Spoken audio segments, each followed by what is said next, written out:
বাসিন্দা। মাননীয় মুখ্যমন্ত্রী বিধানসভায় স্টেটমেন্ট দিয়েছেন, এই ছাত্র আন্দোলন ককরোচ আন্দোলন নামে যে উৎপাত হয়েছে তার সঙ্গে যারা জড়িত এই নিয়মের বাইরে কাজ করেছে কাউকে ছাড়া হবে না।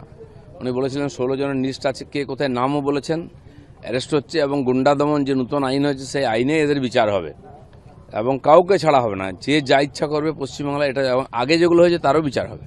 ধর্মেন্দ্র প্রধান পদত্যাগ করলেন, কিন্তু রাজনৈতিক মহলের একাংশ বলছেন ছাত্র আন্দোলনের জোরে, একাংশ বলছেন নরেন্দ্র মোদী তার রাজধর্ম পালন করলেন। আপনার কি মনে হয়? দেখুন, আন্দোলন হচ্ছে, সরকার যেটা ঠিক মনে করেছে, মাননীয় নরেন্দ্র মোদী আছেন, তিনি মনে করেছেন যে পদত্যাগ করার দরকার আছে, তো করেছেন উনি।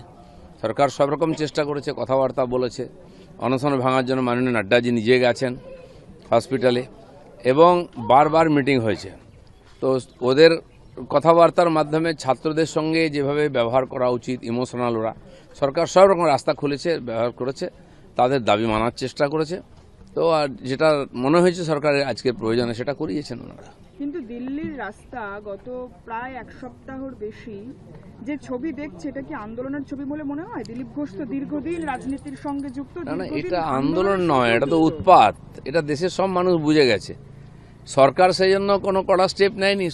দেশের মানুষেরও বোঝা উচিত কারা আন্দোলনের নামে এইসব করছে। সেই সব লোক যারা বারবার দেশের বিরুদ্ধে ইস্যুকে এরা বেশি মদত দেয়, তো সেটা এক্সপোজ হয়েছে।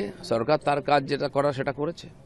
কুণাল ঘোষ তিনি গতকাল কালীঘাট তৃণমূল মিছিল করছিল এবং কিন্তু সেখানে পুলিশি কোনো অনুমতি ছিল না, তো জোর জবরদস্তি পুলিশের সঙ্গে বাদানুবাদ, তারপর পুলিশ তাকে আটক করে, গ্রেফতারও করে। কুণাল ঘোষ একা হিরো হওয়ার চেষ্টা করছেন, বিধানসভায় বিনা কারণে উৎপাত করেন খবর হওয়ার জন্য, যে বাইরে এসে স্টেটমেন্ট দেন। তাদের এমপিরা অনেকে ওখানে দিল্লিতেও কেউ কেউ হন, ওখানেও সাসপেন্ড হন, এখানেও সাসপেন্ড হয়। এই রাজনীতি করে পশ্চিমবাংলায় কিছু করা যাবে না বা সাধারণ মানুষ নেবে না। পারলে অন্য কিছু কনস্ট্রাকটিভ করুন। এখন পুলিশ সবার সঙ্গে কথা বলে সবাইকে অনুমতি দিচ্ছে প্রোগ্রাম করার, তারপরে যদি আপনি ঝামেলা করেন তো পুলিশ তার কাজ করবে। প্রতিনিধি বলে আপনি সব কিছু করতে পারেন না, মানুষকে অসুবিধা করতে পারেন না।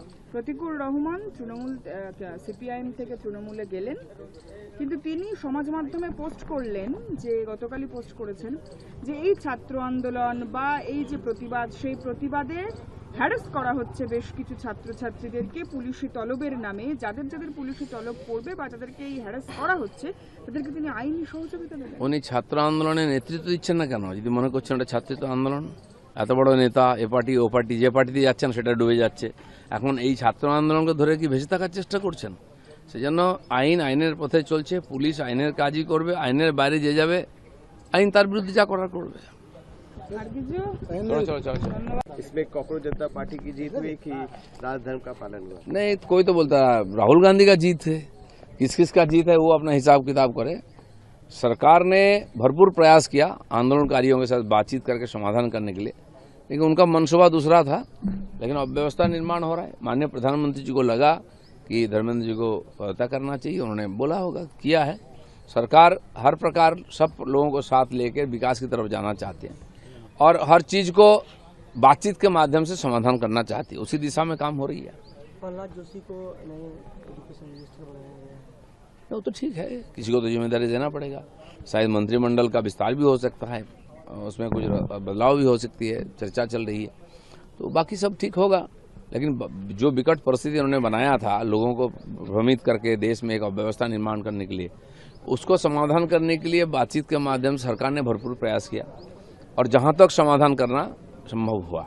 और मुझे लगता है कि आगे और कुछ ऐसा होगा तो जनता भी देखा इन लोगों का असली रूप क्या है। ममता बनर्जी कल घर से बाहर आई, उन्होंने स्कूटी में बैठ के उन्हें प्रोटेस्ट करने के लिए बाहर आ गई थी। देखा गया कि कुणाल घोष को भी अरेस्ट किया गया है। भाई, अकेले इक्का दुक्का लड़ाई करके बंगाल का क्या होगा?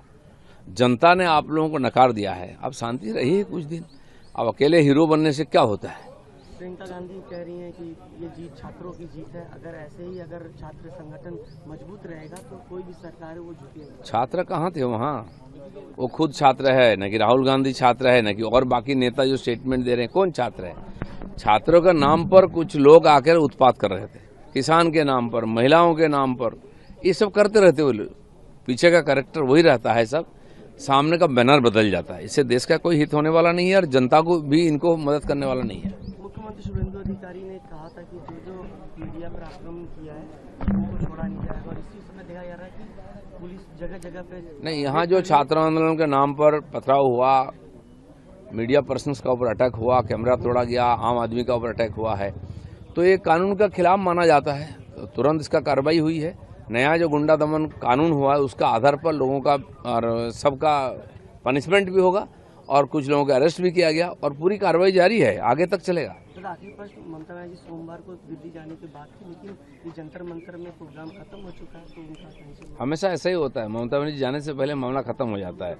कोई बुलाया नहीं है, बिन बुलाए मेहमान क्यों बनने जाते हैं? यहाँ हम हिम्मत है तो आंदोलन करके दिखाओ ना। कॉकरोच जनता पार्टी के फाउंडर अभिजीत दीपके ने कहा झुकती है दुनिया, झुकाने वाला चाहिए, इस पे आप क्या कहेंगे? अब कौन कहाँ झुकता है देखा जाए, समय बताएगा। মমতা লাস্ট